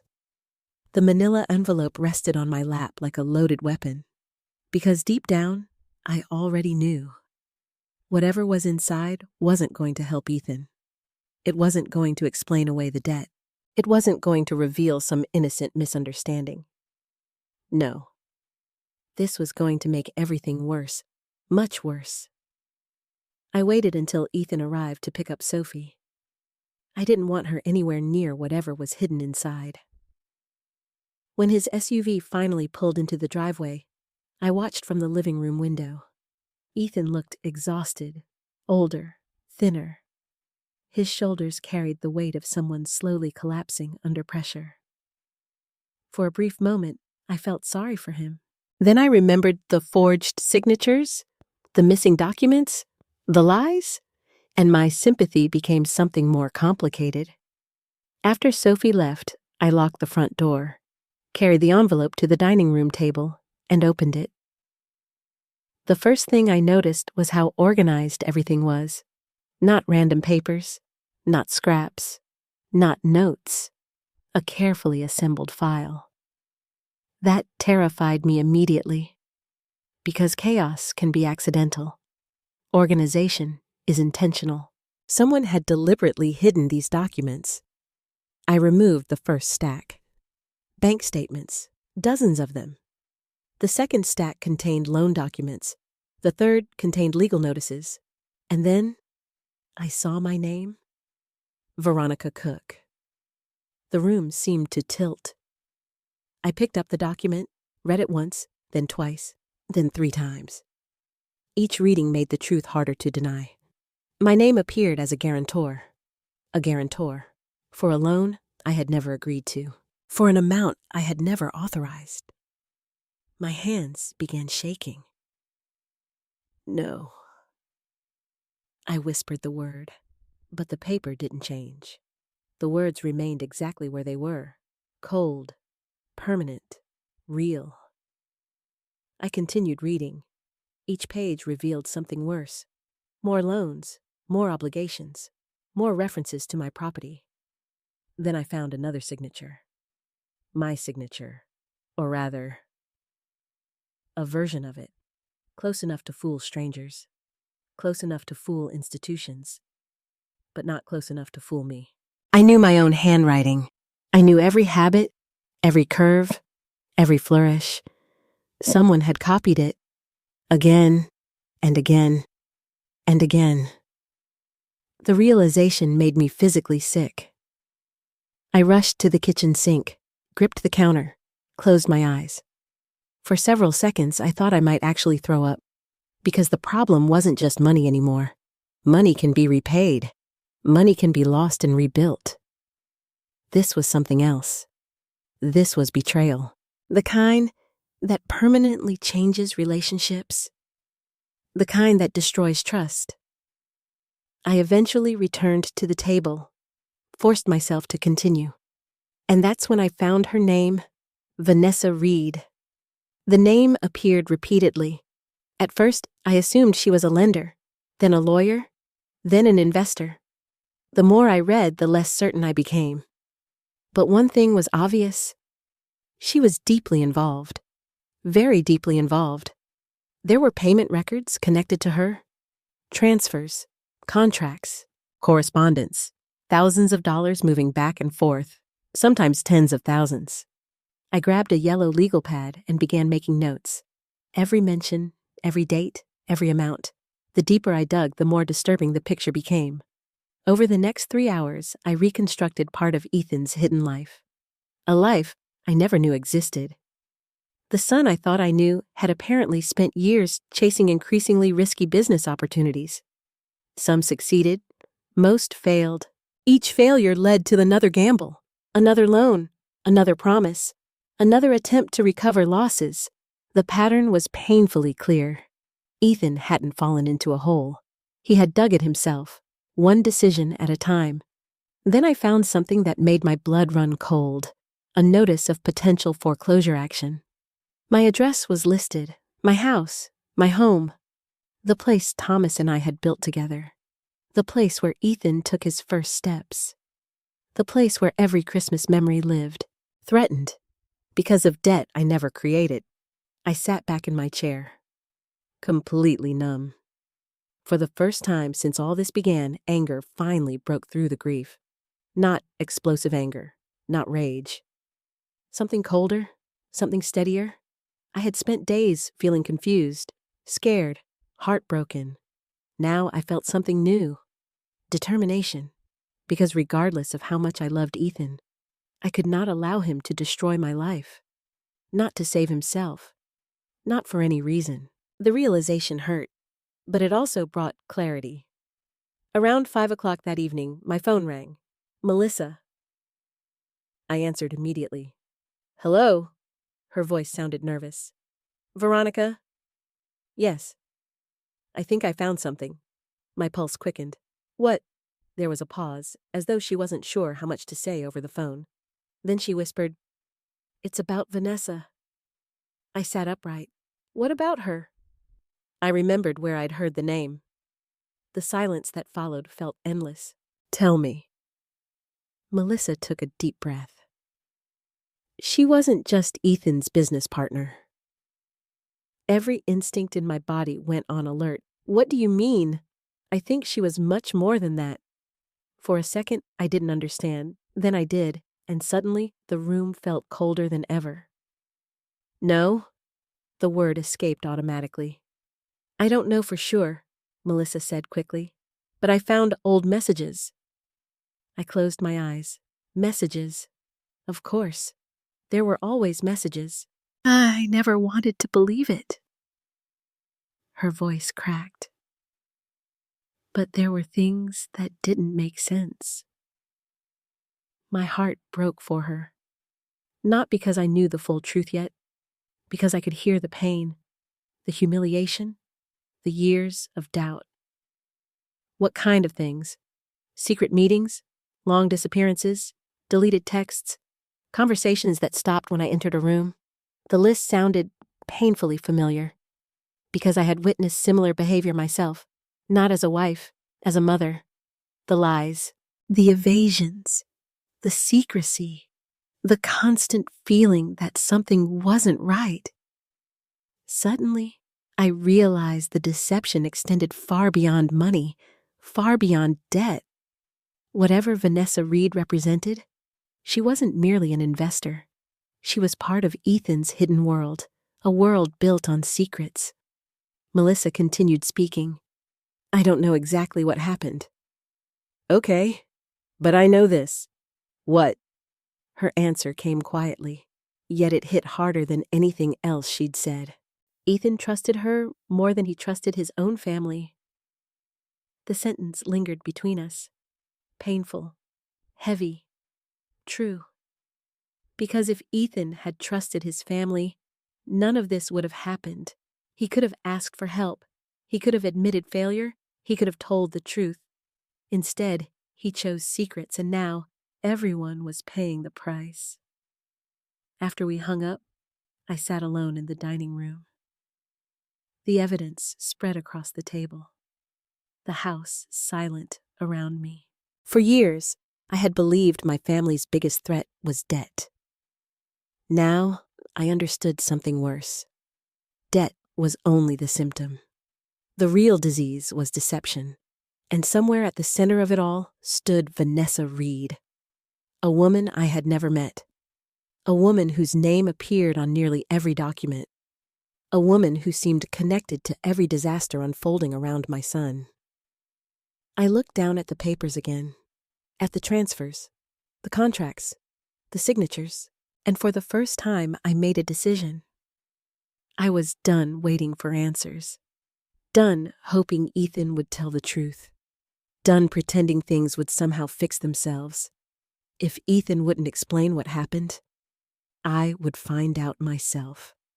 And the first place to start was Vanessa Reed, because I had a feeling she wasn't just holding part of the story. She might be holding the key to all of it. The next morning, I began investigating Vanessa Reed. At 68 years old, I never imagined I would spend my retirement conducting amateur detective work. Yet there I was, coffee in hand, documents spread across the dining room table, a yellow legal pad filled with notes, and one question repeating endlessly in my mind. Who was Vanessa Reed? The name appeared everywhere. Loan agreements, wire transfers, business contracts, emails printed and stored inside Ethan's hidden envelope. The more I looked, the more important she seemed. Almost every major financial decision eventually led back to her, which meant finding Vanessa might finally explain how Ethan's life had unraveled so completely. I started with social media. It didn't take long. Vanessa wasn't hiding. In fact, she seemed to enjoy attention. Her profile was filled with professional photographs, luxury hotels, business conferences, expensive restaurants, private flights, designer clothing. Everything about her projected success, confidence, wealth, the kind of lifestyle that attracts people searching for shortcuts. People like Ethan. As I scrolled through her photos, something about her bothered me. Not because she looked dishonest, because she looked convincing. That was far more dangerous. She knew exactly how to present herself, exactly how to make people trust her, exactly how to make ambitious people believe she could help them become successful. I continued digging. Company websites, archived articles, public records, online forums, and eventually a pattern emerged. A disturbing pattern. Several businesses connected to Vanessa no longer existed. Others had quietly disappeared. Some had changed names. Some had dissolved completely. That alone wasn't proof of wrongdoing. Businesses fail every day. But the sheer number caught my attention. Then I found something worse. A discussion forum, buried several pages deep, dozens of comments. Former investors, former partners, former clients, people describing remarkably similar experiences, promises of enormous returns, high-pressure investment opportunities, urgent deadlines, exclusive deals, and eventually, losses. Large losses. I sat back in my chair, my pulse quickening, because the stories sounded painfully familiar. They sounded exactly like the financial decisions Melissa had described. One investor wrote, "I kept putting in more money because I thought the next project would recover my losses." Another wrote, "Every time I wanted out, I was promised a bigger opportunity." Another, "I lost nearly everything." I stared at the screen. The similarities were impossible to ignore. Had Ethan been manipulated? The question surprised me, because for days I had viewed him only as the person who hurt us. The liar, the deceiver, the man who forged signatures and hid debt. But now another possibility emerged. What if Ethan had started as a victim? What if someone had convinced him that one risky decision could solve everything? Then another, until he became trapped. The thought didn't excuse his actions. Nothing could excuse what he had done. But it complicated the story. And life is often more complicated than we want it to be. Around noon, Melissa called. "Did you find anything?" I looked at the pages of notes covering my table. Maybe. I told her everything. The business failures, the investor complaints, the patterns, the stories. When I finished, she was quiet for several seconds. Then she sighed. "That sounds exactly like Ethan. What do you mean?" "He always believed he was one big opportunity away from fixing everything." The sadness in her voice broke my heart, because she wasn't speaking about money. She was speaking about hope, false hope, dangerous hope, the kind that keeps people digging deeper instead of climbing out. Did he ever talk about Vanessa? Not much. Why not? Melissa laughed bitterly. Because every time I asked questions, he became defensive. That answer didn't surprise me. Not anymore. Defensiveness had become Ethan's second language. The conversation continued, and gradually more details emerged. Melissa remembered late-night phone calls, weekend trips she couldn't explain, sudden optimism after devastating financial setbacks, then crushing disappointment a few weeks later. The cycle repeated again and again. Hope, risk, loss, bigger risk, bigger loss, until eventually reality became impossible to avoid. What happened when the money started running out? I asked. The silence that followed was telling. Then Melissa answered quietly. He borrowed more. Of course he did. The realization felt almost inevitable. Debt rarely appears all at once. It grows, slowly, quietly, one decision at a time, until suddenly the number becomes impossible to comprehend. After we ended the call, I returned to the documents.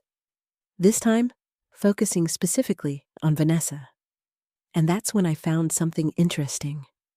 A series of transfers. Large transfers. Thousands of dollars moving from Ethan's accounts to businesses connected to Vanessa. Some were labeled investments, others consulting fees, others partnership contributions. The descriptions changed. The money kept flowing. And the amounts were staggering. By my rough calculations, Ethan had transferred well over $200,000 over several years. Maybe more. Far more. I stared at the numbers, trying to understand, trying to imagine the conversations, the promises, the dreams. How many times had Ethan convinced himself that the next investment would save him? How many times had Vanessa reassured him? How many times had he ignored warning signs because admitting failure felt too painful? The questions lingered, but one answer was becoming increasingly clear. Vanessa didn't create Ethan's problems. She amplified them. His own choices created the disaster. She simply gave those choices somewhere to go. That realization mattered, because it prevented me from making the mistake many parents make. The mistake of blaming outsiders for everything. Vanessa might have influenced him, but Ethan was still responsible. He signed documents, he took loans, he lied, he hid information, he made decisions. Painful decisions, destructive decisions. His responsibility remained. Late that afternoon, another memory surfaced. A memory I hadn't considered before. Nearly 2 years earlier, Ethan had attended a family barbecue. I remembered him standing on my back porch, talking excitedly about a new business partnership. A partnership that would supposedly transform everything. At the time, I barely listened. Business conversations bored me. Now I remembered something specific. A name, not Vanessa, a phrase. She's brilliant. Those had been Ethan's exact words. She's brilliant. At the time, I assumed he was discussing a colleague. Now I wondered, had he been talking about Vanessa? Had the admiration started long before the debt, long before the secrets, long before the lies? The possibility unsettled me. Because admiration can become dependence, and dependence can become blindness, especially when money is involved, especially when pride is involved, especially when failure becomes unbearable. As evening approached, I gathered the documents into neat stacks. For the first time since discovering the debt, a broader picture was beginning to emerge. Not the full truth, but enough to understand the shape of the disaster. Ethan wasn't simply reckless. He wasn't simply dishonest. He had become trapped inside a cycle built on ambition, pride, fear, and desperation. Each bad decision created pressure. Each pressure led to another bad decision, until eventually he reached a point where telling the truth felt impossible. And when truth becomes impossible, people start lying. To their spouses, to their parents, to themselves. I sat quietly in the fading evening light, thinking about my son, thinking about the little boy who once promised to take care of me after his father died, thinking about the man he had become. And for the first time, I understood something important. Ethan wasn't just running from debt. He was running from shame. The debt threatened his finances. The shame threatened his identity. And shame can make people do terrible things, including hurting the people they love most. But as heartbreaking as that realization was, an even bigger confrontation was approaching. Because very soon Ethan would discover that Melissa and I were uncovering the truth. And when cornered people realize their secrets are collapsing, They don't always react rationally. 3 days later, everything exploded. Not gradually, not quietly. Exploded. The confrontation began with a phone call from Melissa. It was just after 9 in the morning. I was reviewing documents at my dining room table when my phone rang. The moment I saw her name, I knew something was wrong. "Melissa." Her voice sounded strained. "Can you meet me?" Immediately I sat upright. "What happened?" "I can't explain over the phone." Fear gripped my chest. "Is Sophie okay?" "She's fine." The relief lasted only a second. Then Melissa added, "It's Ethan." Of course it was. Everything led back to Ethan. "Where are you?" "First National Bank downtown." I looked at the documents scattered around me, then at the clock. "I'll be there in 30 minutes. The drive felt endless. My mind raced through possibilities. Had another debt surfaced? Had someone filed a lawsuit? Had Ethan disappeared? Nothing seemed impossible anymore. When I arrived, Melissa was waiting near the entrance.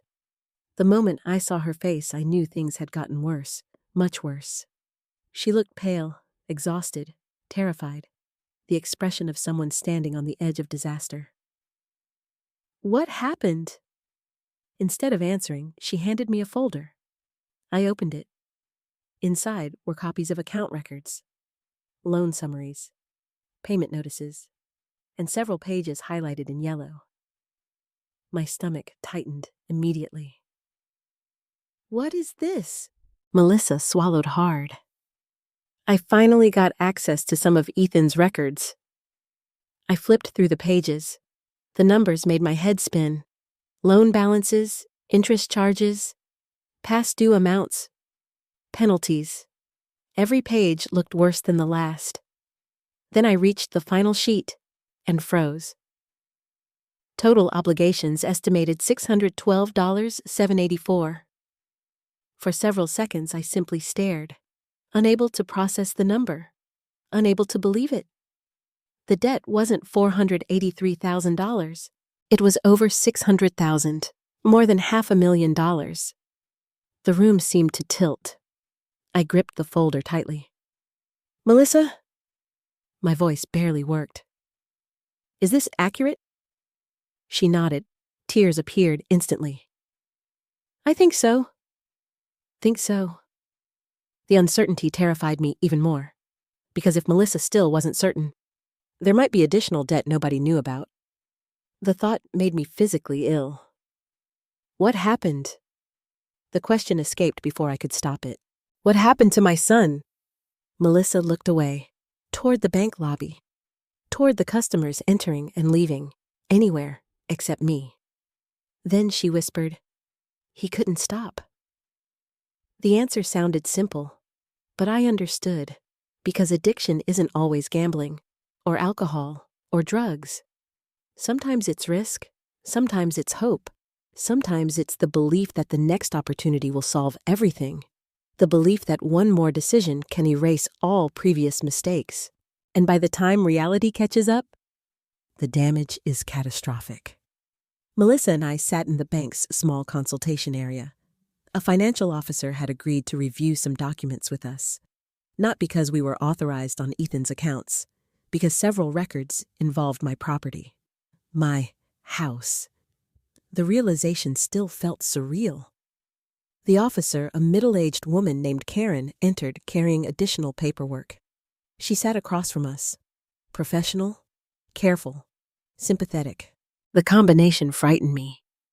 People only become that careful when discussing terrible news. "Mrs. Cook," I nodded. "We reviewed the documentation you provided." I swallowed. "And," Karen opened a file. "There appear to be several irregularities." Irregularities. Such a polite word for something so ugly. "What kind of irregularities?" She hesitated, choosing her words carefully. "Some signatures may require further verification." My heart pounded. Verification. Another polite word. I knew what she meant. Forgery. She simply couldn't say it yet. Karen continued. There are also concerns regarding collateral assignments. Collateral, the word immediately caught my attention. My house. She nodded slowly. Yes. The room became silent. I looked at Melissa. Melissa looked at me. Neither of us spoke, because neither of us knew what to say. Then Karen asked a question. Have you personally authorized any loans using your property? No. The answer came instantly, without hesitation, without doubt. No. Karen wrote something down, then nodded. I understand. A cold sensation moved through my chest, because for the first time, someone outside the family was acknowledging what I already suspected. This wasn't merely debt.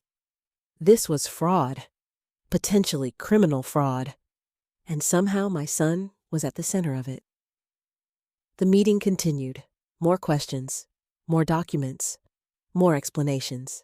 Each answer revealed another layer of the disaster. Then something unexpected happened. The door opened, and Ethan walked in. For a moment, nobody moved. Nobody spoke. Nobody even breathed. I stared at him. He stared at me. Then Melissa. Then the banker. The color drained from his face instantly. He knew. Immediately. He knew exactly why we were there. Ethan, Melissa whispered. His eyes widened. What are you doing? Nobody answered, because the answer was obvious. Finding the truth. The silence seemed to infuriate him. What is this? His voice grew louder. What are you doing? Karen stood, professional instinct taking over. Sir, this doesn't involve you. The sharpness of his response startled everyone, including himself. I could see it, the moment he realized he had lost control. His breathing became uneven. His hands trembled. His eyes darted around the room, like a trapped animal searching for an escape. Ethan, my voice remained calm. Sit down. No. His answer came instantly. We're leaving. Melissa stared at him. No? One word. Quiet, firm, powerful. The room froze. Because Melissa had never challenged him publicly before. Not like this, not directly. And Ethan knew it. The surprise on his face was obvious. What? We're not leaving. The words landed like a hammer. For several seconds, nobody moved. Then Ethan laughed. A short, bitter, humorless laugh. You've turned my family against me. I felt anger rise inside me. Not because of the accusation, because of the victimhood, the endless victimhood. No, Ethan. I stood. You did that yourself. The silence that followed felt enormous, painful, necessary. For the first time since this nightmare began, nobody rushed to comfort him. Nobody softened the truth. Nobody pretended. The reality stood exposed between us, raw and ugly. Then Ethan said something that revealed more than he intended. If I lose this, his voice cracked. The anger vanished, leaving only fear, pure fear. If I lose this, everything's gone. There it was, finally, honesty. Not complete honesty, but real emotion, real fear. The mask had slipped. I looked at my son, really looked at him, and suddenly I saw the truth, not the lies, not the manipulation, not the debt, the truth underneath. He was exhausted, terrified, broken. The weight of years of deception had finally become too heavy, but that didn't erase the damage. It didn't erase the forged signatures, or the lies, or the betrayal. It simply explained them. Ethan, my voice softened slightly. What have you done? The question hung in the room. For several seconds he said nothing. Then he lowered his eyes. And for the first time since this nightmare began, my son looked ashamed, truly ashamed, not defensive, not angry, ashamed, which meant something important. The truth was finally getting close, very close. And soon, Ethan would no longer be able to hide from it. Not from me, not from Melissa, and most importantly, not from himself. What have you done? My question hung in the air. The small conference room had become unbearably quiet. Even Karen, the bank officer, remained silent. Nobody moved. Nobody spoke. All eyes were on Ethan. For the first time since this nightmare began, he wasn't arguing. He wasn't deflecting. He wasn't blaming anyone. He simply stood there staring at the floor. And suddenly, he looked less like a 42-year-old businessman and more like a frightened little boy who'd been caught doing something terrible. The resemblance to the child I once knew almost broke my heart. Almost. Then I remembered the forged signatures. The lies. The debt. And the feeling past. Ethan. My voice remained steady. Look at me. Slowly he lifted his head. The shame in his eyes was impossible to miss. What happened? For several seconds I thought he might stay silent. Then something inside him finally cracked. Not dramatically, not all at once, just enough. His shoulders sagged. The anger disappeared. The defensiveness disappeared. Even the desperation seemed to fade, leaving only exhaustion. Complete exhaustion. I didn't mean for this to happen. The words came out barely above a whisper. Melissa closed her eyes. I could tell she'd heard that sentence before. Many times. Maybe too many times. I stared at my son. Then tell me how it happened. He swallowed hard, then sat down. For the first time, he looked defeated, truly defeated. And finally, he began telling the truth. It started 4 years earlier, just as Melissa had said. His consulting company lost several major contracts. Revenue dropped sharply. Expenses remained high. At first, he believed the situation was temporary. A rough season. A setback. Nothing more. I thought I could fix it. The sadness in his voice surprised me. I honestly thought I could. I believed him, because that was exactly how these situations usually begin. Not with greed, not with fraud, with confidence, overconfidence. The dangerous belief that failure is impossible. Ethan explained that he used personal savings to keep the business afloat, then business credit lines, then loans. At first, the amounts weren't enormous. $20,000, $30,000, $50,000, manageable. At least they seemed manageable. Then came Vanessa Reed. The moment he said her name, Melissa looked away. Pain flashed across her face, a pain she had clearly carried for years. Ethan noticed, and immediately looked ashamed, not because he had mentioned Vanessa, because he understood what Vanessa represented: secrets, lies, broken trust. She approached me at a business conference. Of course she did. The story practically wrote itself. A struggling businessman, a charismatic investor, promises of opportunity, promises of recovery, promises of success, the perfect storm. She told me I was thinking too small. His laugh sounded bitter. I wanted to believe her. I nodded slowly, because now I understood something important. Vanessa didn't sell investments. She sold hope. And hope is incredibly valuable to desperate people, especially people terrified of failure. According to Ethan, the first investment actually worked. He made money, not a fortune. But enough to believe Vanessa knew what she was doing, enough to trust her, enough to invest again, then again, then again. The pattern felt painfully predictable. Success creates confidence. Confidence creates risk. Risk creates exposure. Eventually, reality arrives, and reality is rarely kind.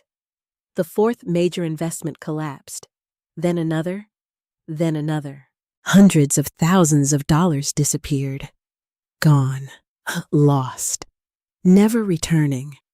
At that point, Ethan should have stopped, should have admitted the truth, should have accepted the loss. Instead, He did what many desperate people do. He doubled down, then doubled down again and again, until the debt became impossible to escape. I couldn't tell anyone. His voice cracked. I couldn't. Why? The question escaped before I could stop it, because that part still didn't make sense to me. Why not tell your wife? Why not tell your mother? Why not ask for help? The answer came immediately. Because he already knew. Because I was ashamed. The honesty stunned me. Not because it was surprising, because it was the first truly honest thing he'd said in a very long time. I built my entire identity around being successful. His eyes filled with tears. When things started falling apart, I couldn't admit it. Melissa quietly began crying. Not loudly, not dramatically, just the exhausted tears of someone who had waited years to hear the truth. I kept thinking I could fix everything before anyone found out. There it was, the trap, the lie people tell themselves. Just one more month, one more deal, one more opportunity. Then everything will be okay. Except it never works that way. Problems grow in darkness, especially financial ones. I listened silently as Ethan continued. Each confession felt heavier than the last. The hidden loans, the secret accounts, the forged documents, the manipulation, the lies. Then we reached the part I feared most. My name, my house, my signatures. The room became completely silent. Ethan. My voice sounded strangely distant. Did you forge my signature? He closed his eyes. For several seconds he couldn't answer. Then he nodded. The movement was small, tiny, yet it felt like an earthquake. Because hearing the truth is very different from suspecting it. Suspicions leave room for hope. Confessions destroy it. I stared at him, unable to speak, unable to breathe, unable to think. My son had forged my signature. Not a stranger, not a criminal, my son. The little boy I had raised, the child I had protected, the man I trusted more than anyone. The betrayal hit harder than any number on any loan document, harder than the debt, harder than the lies, harder than everything, because money can be recovered. Trust is different. Trust is fragile. Once broken, it never returns exactly the same. Tears blurred my vision. Not because of the financial damage, because of the emotional damage, because of what this confession meant. Then Ethan said something that shocked everyone, including Melissa, including himself. I called you a parasite because I needed someone else to blame. The room froze. Every muscle in my body tightened. He continued speaking before anyone could interrupt. I knew what I had done. His voice shook. I knew how wrong it was. Tears rolled down his face. And the more guilty I felt, the more I convinced myself you were part of the problem. The confession felt brutal, painful, yet strangely important. Because for the first time, Ethan wasn't lying. He wasn't rewriting history. He wasn't making excuses. He was exposing the ugly truth. The word parasite had never been about me. Not really. It had been about him, his guilt, his shame, his self-hatred. If he could make me the villain, then he didn't have to face what he had become. The realization hurt, but it also made sense. People rarely attack others because they're strong. They attack because they're weak, because they're scared, because they're drowning. And Ethan had been drowning for years. Unfortunately, he had dragged everyone else underwater with him. I looked at my son, really looked at him, and for the first time since this nightmare began, I saw the full picture. Not a monster, not a victim. A deeply flawed man who had allowed fear and pride to destroy his judgment. A man responsible for enormous harm, but still my son. And somehow That made everything harder. Not easier, harder. Because love doesn't disappear when trust is broken. It simply becomes painful. Very painful. And now another decision was approaching. A decision that would determine whether our family survived this disaster or collapsed completely. The decision facing our family wasn't about money anymore. Not really. Money was simply the damage we could measure.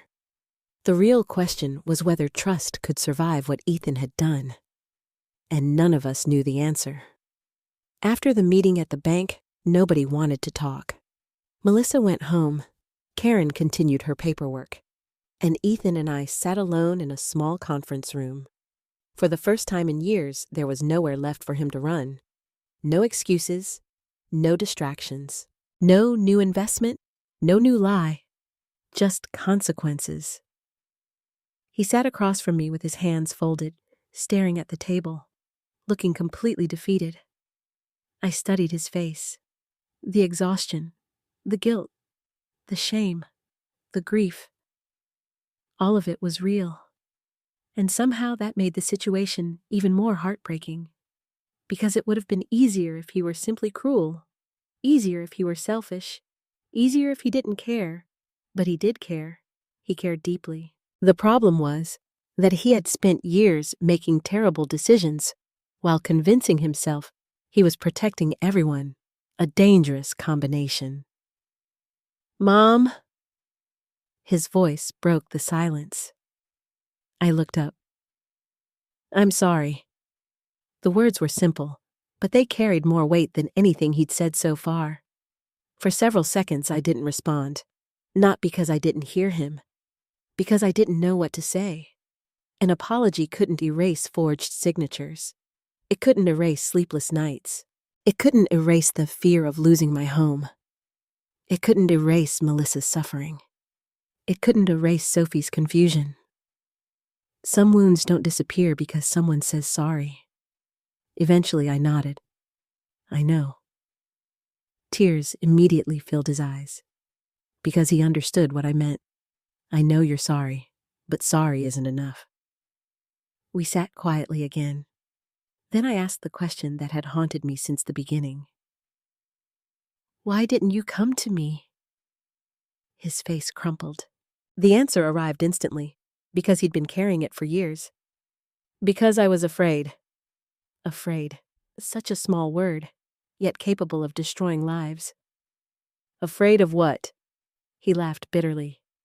"Everything." The answer sounded painfully honest. "I was afraid you'd think I was a failure." The confession hurt more than I expected, because nothing could have been further from the truth. "Ethan," I leaned forward. "When your father died, I lost almost everything." He nodded. "I know." "No." I shook my head. "You know the story." His eyes lifted toward mine. "You don't know what it felt like." The room became very quiet. "When I lost your father, I was terrified. I hadn't spoken about those years in a long time. Maybe because the memories still hurt. Maybe because I thought I had moved past them. Either way, the words came naturally. I didn't know how I would pay bills. I didn't know how I would keep the house. I didn't know how I would raise you alone." His eyes filled with tears. Mine did too. "But do you know what saved me?" He shook his head. "The truth." The words landed between us, heavy, important. "I told people I was struggling." I swallowed hard. "I asked for help."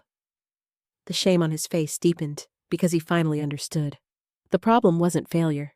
The problem was hiding failure, the secrecy, the lies, the pride. That was what destroyed him, not the debt itself. A long silence followed. Then Ethan whispered something heartbreaking.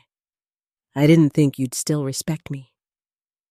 The sentence shattered me, because suddenly I understood the deepest wound underneath everything. This wasn't really about money. It wasn't even about business. It was about identity. Ethan had built his self-worth around success.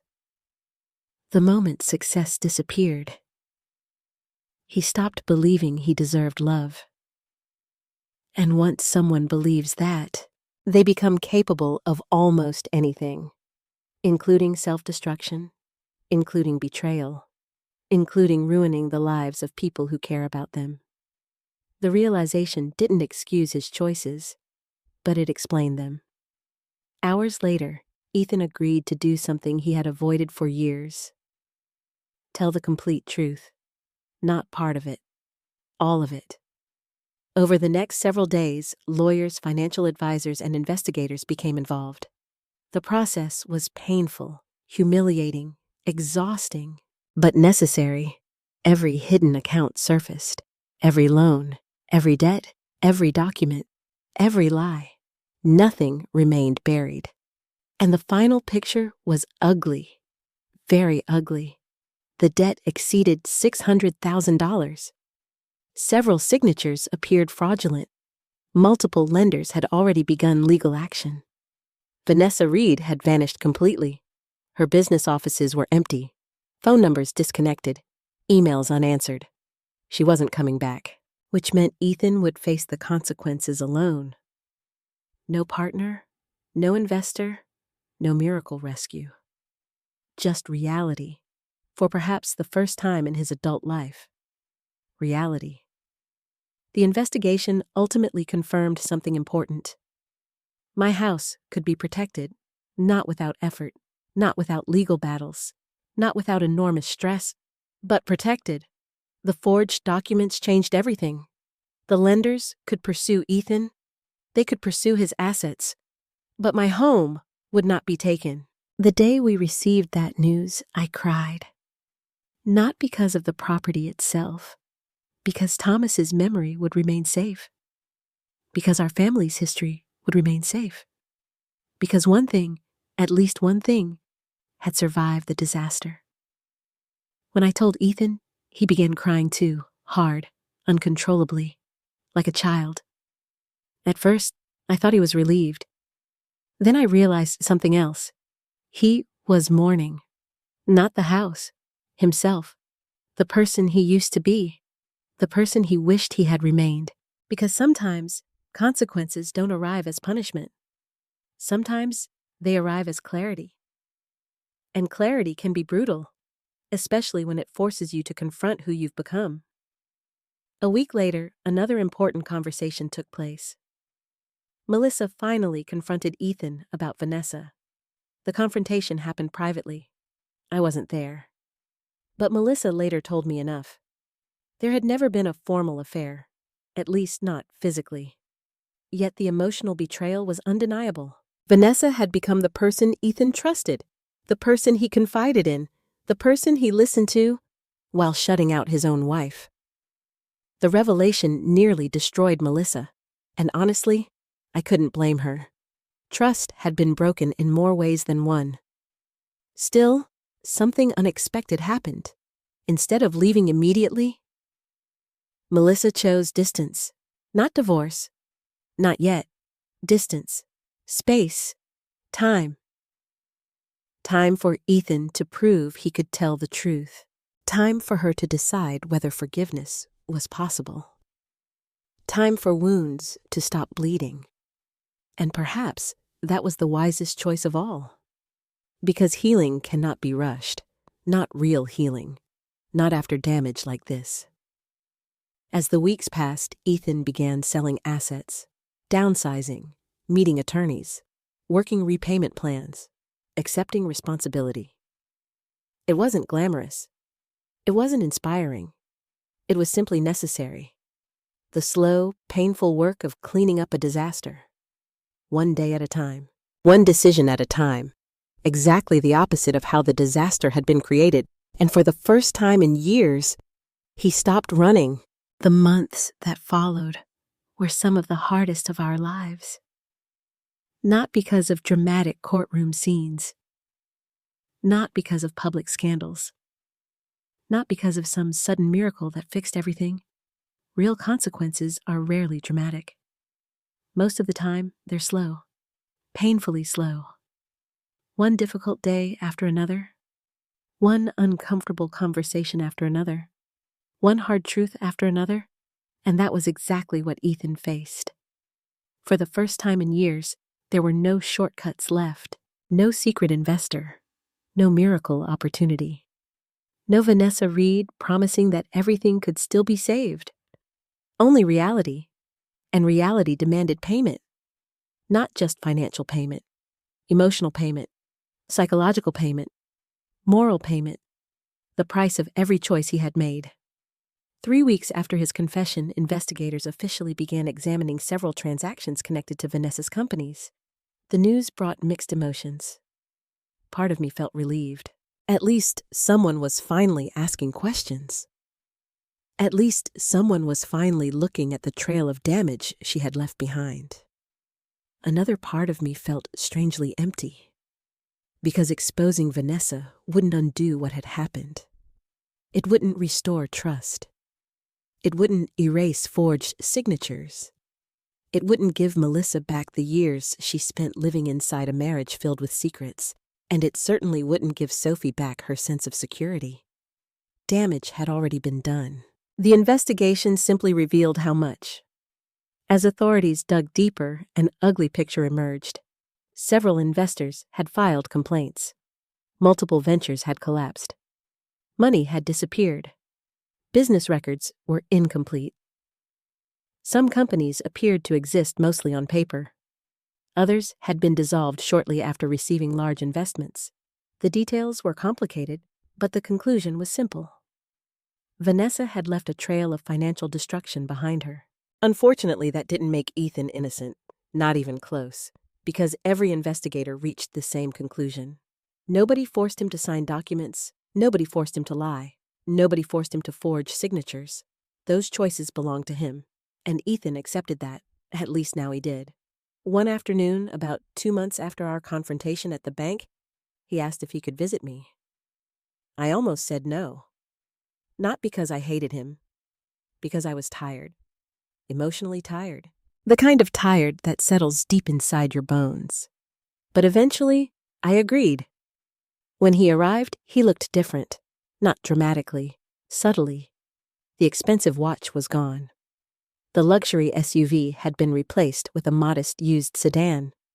The expensive suits had disappeared. Even the way he carried himself had changed. Less confidence, more humility.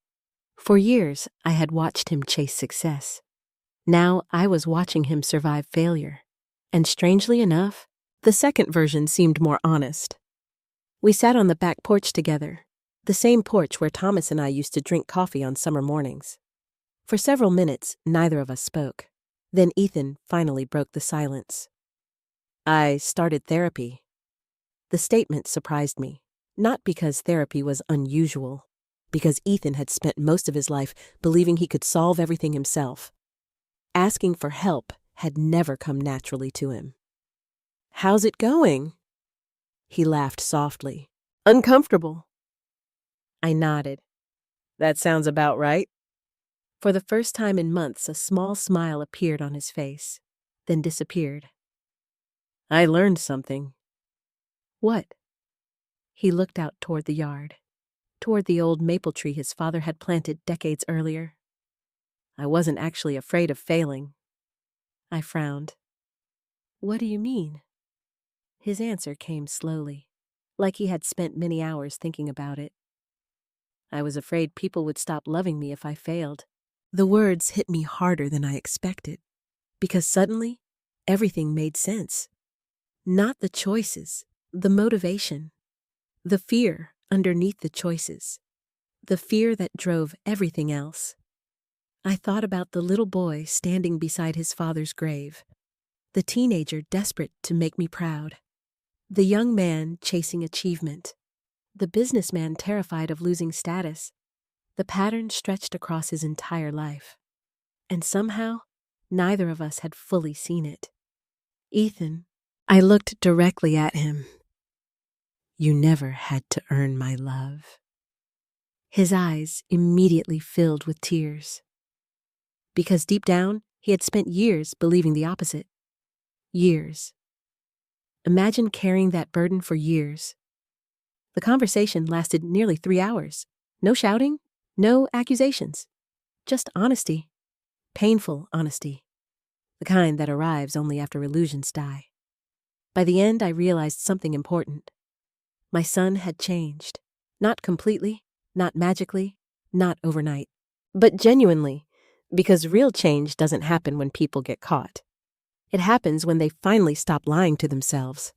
And Ethan had finally reached that point. Around the same time, Melissa was facing her own difficult journey. Many people assume forgiveness is the hardest part of betrayal.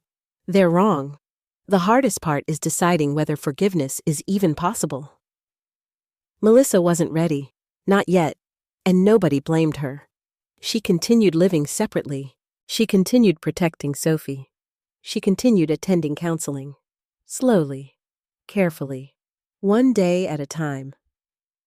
Sometimes Ethan and Melissa talked. Sometimes they argued. Sometimes they sat in silence. But at least they were dealing with reality now. Not secrets. Reality, that alone was progress. As for Sophie, she remained the person I worried about most. Children often become invisible during family crises. Adults get consumed by finances, marriage problems, legal battles, emotional wounds. Meanwhile, children absorb everything. The fear, the tension, the uncertainty, even when nobody explains it. So I made a conscious effort to spend time with her. Movie nights, baking cookies, weekend visits, simple things, normal things. The kinds of moments that remind children the world is still safe. One afternoon, several months after everything happened, Sophie asked a question that nearly made me cry. "Grandma?" "Yes." "Is Dad a bad person?" The innocence in her voice broke my heart, because children often see life in simple categories. Good people, bad people, heroes, villains. Reality is rarely that simple. I thought carefully before answering. Then I said no. She looked relieved. "He's not—" "No?" I smiled gently. "Your dad made some very bad choices." She nodded. "But bad choices and bad people aren't always the same thing." She considered that for a moment, then smiled. A real smile. The first truly carefree smile I'd seen from her in a long time. And in that moment, I knew healing had begun. Not finished. Begun. As winter approached, another important development occurred. Vanessa Reed was officially located and questioned by investigators. The process would take months, perhaps years, but the news still mattered. Not because it solved everything, because it removed the fantasy. For years, Ethan had built part of his life around Vanessa's promises. Now, those promises had collapsed completely. No more illusions, no more pretending. Only truth. Painful truth. Necessary truth. The same truth that had nearly destroyed our family, and might ultimately save it. Because sometimes the first step toward healing isn't forgiveness or reconciliation or justice. Sometimes it's simply facing reality, no matter how much it hurts. And finally, after years of running from reality, Ethan was learning how to face it. The final stage of our story did not arrive with celebration. It arrived with exhaustion. Real healing rarely looks like victory. It looks like quiet mornings, careful conversations, slow rebuilding, and a lot of uncertainty. 6 months after Ethan's full confession, life had settled into something resembling stability. Not perfection, not happiness, stability. Ethan continued therapy twice a week. He had completely rebuilt his financial life from the ground up. Not through shortcuts, not through risky investments, through discipline, through humility, through accepting help he once believed he didn't deserve.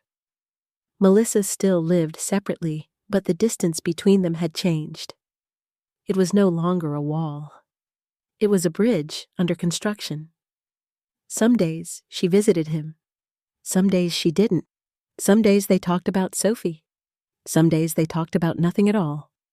But they were trying, and trying mattered, more than either of them realized.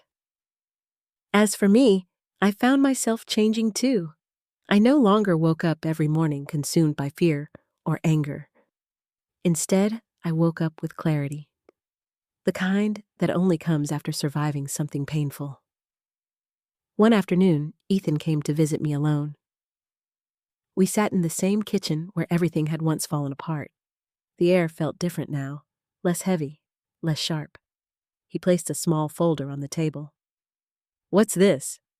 I asked. He hesitated, then slid it toward me.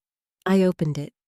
Inside were legal documents, not debt, not loans, not financial statements, something unexpected, a repayment plan, structured, realistic, long-term, carefully built with the help of his financial advisor and lawyer. "I'm not asking you for anything anymore," he said quietly. The words surprised me. "What do you mean? I used to think your house could fix everything." He paused, then looked at me. "But it was never your responsibility to save me." Silence filled the room. For the first time in a long time, I saw something new in him. Not desperation, not guilt, responsibility, real responsibility. "He'll handle everything I broke," he continued, "even if it takes the rest of my life." I studied his face, searching for manipulation, searching for hidden motives. But there were none. Only acceptance. A quiet kind of strength that had replaced his old arrogance. "Ethan," I said slowly, "do you understand what forgiveness means?" He nodded. "But I also understand it may never come the way I want." The honesty in that answer mattered, because forgiveness cannot be demanded. It can only be earned, or offered, or sometimes never fully given at all. That is the uncomfortable truth most people avoid. We sat in silence for a while. Then he spoke again. "There's something else I need to tell you." My stomach tightened slightly, but I waited. He took a breath. "I contacted Vanessa's legal team." That caught my attention. "Why?" "Because I wanted to understand how much of what happened was manipulation and how much was my responsibility. And," he looked down, "it doesn't change what I did." The answer was important because it showed growth, real growth, not denial, not excuses, understanding. "I still made every choice," he said, "even the worst ones." I nodded slowly. And I have to live with that. That moment stayed with me. Not because it fixed everything, but because it acknowledged everything. A few weeks later, Sophie gave me a drawing. It was a simple picture, a house, a tree, 3 stick figures holding hands. Below it, she had written, "Family is still family, even when it breaks." I kept that drawing on my refrigerator. Not because everything was healed, but because it reminded me of something important. Broken things can still exist. Broken people can still change. And broken families can still find a way forward. Just not the way they were before. In the end, Vanessa Reed disappeared from our lives completely, legally unresolved, financially destructive, emotionally distant. She became a symbol of something larger, not evil, but consequence, a reminder that not every promise is real, and not every opportunity is safe. As for Ethan, he never stopped paying the price, but he also never stopped trying to become someone better than the man he had been, and that in the end is what mattered most. Because the real truth of our story was never about debt, it was about fear, and how fear, when left unspoken, can destroy even the strongest bonds. But it was also about something else, something quieter, something harder to believe. That even after betrayal, even after lies, even after everything falls apart, there is still a chance, not to return to what was lost, but to build something new, from what remains. And sometimes that is the only kind of hope we are given. Not perfect, not complete, but real. And real is enough.